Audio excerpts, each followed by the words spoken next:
வணக்கம். இன்னைக்கு நம்ம பார்க்க போகிற poem O what is that sound. W H Auden எழுதியிருக்காங்க. ஆடன் வந்து ஒரு English American poet. Auden February 1 பிறந்திருக்காங்க, September 29 இறந்துட்டாங்க. இவங்களோட ஃபேமஸான poem the unknown citizen and இவங்களோட ஃபேமஸான book the sea and the mirror. இந்த போயம் இப்போ எப்படி ஸ்டார்ட் ஆகுதுன்னா, ஒய்ஃபுக்கு வந்து ஒரு பயங்கரமான ஒரு ட்ரம்ஸ் சவுண்டு வந்து கேட்குது. ஸோ அதனால் அவங்க ஹஸ்பண்ட் கிட்ட கேட்குறாங்க. அவங்க ஹஸ்பண்ட் வந்து என்ன ரிப்ளை பண்ணுறாங்கன்னா, இது வந்து சோல்ஜர்ஸ் வந்து மார்ச் ஃபாஸ்ட் பண்ணிட்டு இருப்பாங்க, ஸோ இது வந்து எங்களோட ரொட்டீன் எக்ஸசைஸாக இருக்கலாம் அப்படின்னு சொல்கிறாங்க.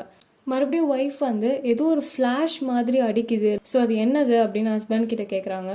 சோல்ஜர்ஸோட வெப்பன்ஸ் தான் வந்து ஃப்ளாஷ் மாதிரி தெரியுது அப்படின்னு சொல்கிறாங்க. இப்போது ஹஸ்பண்ட் அண்ட் ஒய்ஃப் ரெண்டு பேருமே வந்து பார்க்குறாங்க. அந்த சோல்ஜர்ஸ்லாம் வந்து மார்ச் பாஸ் பண்ணிவிட்டு இவங்க வீட்டை நோக்கி வராங்க. இந்த சோல்ஜர்ஸ் வர வழியில் டாக்டர் வீடு இருக்கும். டாக்டர் வீட்டுக்கு தான் வந்து போகிறாங்க அப்படின்ற மாதிரி இவங்க நினைப்பாங்க. ஆனால் அந்த சோல்ஜர்ஸ்க்கு யாருக்குமே அடிபட்டிருக்காது. ஸோ அவங்க வந்து டாக்டர் வீட்டுக்கும் போகாமல் அப்படியே ஸ்ட்ரெயிட்டாக மார்ச் பாஸ் பண்ணிட்டு வருவாங்க. ஸோ அந்த சோல்ஜர்ஸ் எல்லாமே சர்ச்சுக்கு போவாங்க அப்படின்ற மாதிரி நினைப்பாங்க. ஆனால் இவங்க வந்து சர்ச்சுக்கும் போகாமல் ஸ்ட்ரெயிட்டாக வருவாங்க. அடுத்தது ஒரு விவசாயி வீடு, அதாவது ஒரு ஃபார்மரோட ஹவுஸ் வந்து இருக்கும். ஆனால் அந்த சோல்ஜர்ஸ் எல்லாமே இவங்களோட வீட்டை நோக்கி தான் வந்து வராங்க. இப்போ ஒய்ஃப் வந்து அப்படியே ஒரு திகைச்சு போய் பார்க்குறாங்க. அவங்க ஹஸ்பண்ட் வந்து தப்பிச்சு போகிறதுக்காக ரெடியாக இருக்காரு. ஸோ இவங்க வந்து அவங்க மேரேஜ் ஆன அன்னைக்கு வந்து நினச்சி பார்க்குறாங்க. அவங்க ஹஸ்பண்ட் வந்து ப்ராமிஸ் பண்ணியிருப்பாங்க, இந்த மாதிரி நான் உன்னை வந்து நல்லா பார்த்துக்கிறேன்னு சொல்லுவாங்க. ஆனால் இப்போ வந்து அவங்க ஹஸ்பண்ட் எஸ்கேப் ஆகிறத அவங்க பார்க்கும்போது ரொம்பவே வந்து ஷாக்கில் இருப்பாங்க.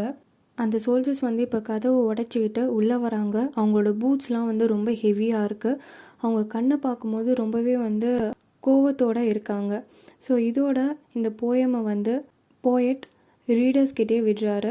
கடைசியில் அந்த சோல்ஜர்ஸ் வந்து கதவை உடைச்சிக்கிட்டு உள்ளே போகிறாங்க. இந்த போயமுக்கான நோட் கீழே டிஸ்கிரிப்ஷனில் இருக்குது, நீங்கள் படிக்கிறதுக்கு யூஸ் பண்ணிக்கோங்க. தேங்க்ஸ் ஃபார் வாட்சிங்.